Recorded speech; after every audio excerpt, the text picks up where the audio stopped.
मकर राशि वालों ने आंधी तूफान सब सहे हैं, यानी कि धन हानि भी सही है, स्वास्थ्य का की परेशानी भी सही है, कहीं ना कहीं काम में टेंशनें भी सही है। तो मकर राशि पे ये ज़्यादा प्रभावकारी है और कहा भी जाता है द्वितीय स्थाने शनि गोचरे धन हानि दायका, यानी कि द्वितीय स्थान में जब भी शनि गोचर होता है या साढ़े साती लगती है तो धन हानि कर देती है। जिस प्रकार से राजा हरिश्चंद्र को उन्होंने क्या किया था, जब शनि की साढ़े साती लगी थी तो कहीं ना कहीं उनका पतन कर दिया था, आप जानते ही हैं। राजा राम, भगवान राम के साथ क्या हुआ था वो आप जानते हैं, पांडवों के साथ क्या हुआ था वो आप जानते हैं, और कहीं ना कहीं गणेश भगवान के साथ में जब शनि की साढ़े साती लगी थी तो उनकी तो गर्दन ही अलग करके उनके धड़ पे कहीं ना कहीं हाथी का धड़ लगाया गया। तो कुल मिला के शनि की साढ़े साती शरीर के लिए भी कष्टकारी होती है, या फिर आपके दाम्पत्य जीवन के लिए कष्टकारी होती है, या फिर आपके धन के लिए। तीन चीजों में से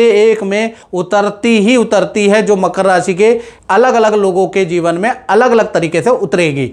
अब क्या है कि जाता जाता, क्योंकि शनि अप्रैल 2025 में कुंभ राशि से निकल के मीन राशि में जाने वाले हैं, कहीं ना कहीं आपके ऊपर से साढ़े साती जो 7.5 साल से चल रही थी वो खत्म होने वाली, और कहा जाता है कि जाता जाता शनि बहुत कुछ देके जाता है। तो मकर राशि से 7.5 साल में तो बहुत कुछ लिया है, अब जाता जाता शनि आपको क्या देने वाला है इसके बारे में चर्चा कर लेते हैं। पहला, जो धन हानि आपकी हो गई थी, जो धन डूब गया था, अब शनि ऐसा कमाने का आपको मौका देगा कि आप उसको रिकवरी कर पाएं, पहली चीज। दूसरा, जो बीमारियां, जो कोर्ट केस, जो नुकसान, सरकारी दफ्तर के आपको जो चक्कर काटने पड़ रहे थे, तो कहीं ना कहीं उसमें अब आपको राहत देगा, कोई ना कोई सोल्यूशन आपको मिलेगा।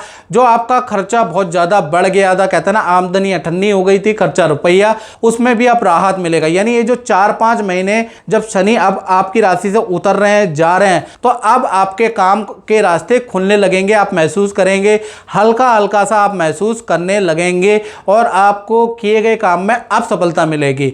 साथ ही साथ अपोजिशन की वजह से देखा जाए तो शनि आपके द्वितीय भाव में बैठे हैं।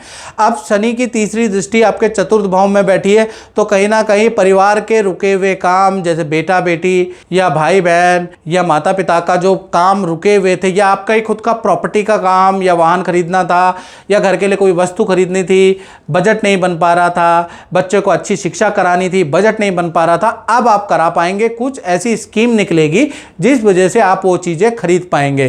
तो ऐसा योग नजर आ रहा है कि परिवार के रुके हुए काम अब आपके बनेंगे। शनि की 7वीं दृष्टि आपके अष्टम भाव में बैठी है, तो जो कर्जा EMI आप पे चढ़ गई थी, तो कुछ ऐसा काम आपको मिलेगा जिसको करने से कुछ अच्छा खासा धन लाभ प्राप्त होगा, जिससे आपका कर्जे में भी आप राहत नजर आएगी। साथ ही साथ जो बंद काम चल रहा था, आपका जो स्लो काम चल रहा था, एकदम से तेजी उस काम में आ जाएगी। तो 4-5 महीने में ऐसी स्थिति आपकी हो जाएगी। साथ ही साथ शनि की 10वीं दृष्टि आपके व्यय भाव में, तो जाता जाता जो शनि है, जो शनि की जो 10वीं दृष्टि है, तो जाता जाता जो शनि है कहीं ना कहीं आपका स्थान परिवर्तन करके जाएगा, यानी कि जहां आप काम कर रहे हैं वहां पे स्थान परिवर्तन के आपके योग बन रहे हैं।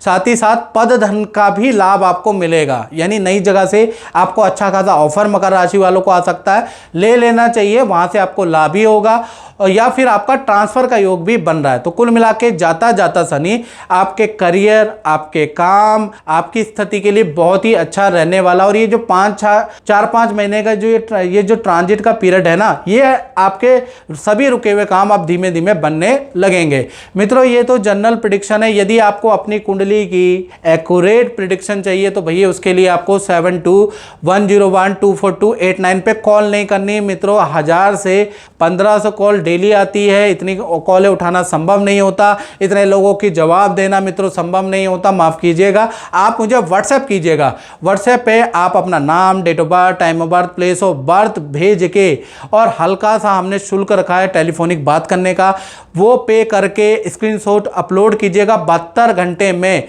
हमारी ओर से आपको कॉल आएगा। आपको कॉल करने की, टेंशन लेने की जरा भी जरूरत नहीं, हमारी ओर से आपको कॉल आएगा और हम ही आपको कुंडली बताएंगे। मित्रों, इस कार्यक्रम में बस इतना ही। मुझे दीजिए इजाजत। जय माता दी।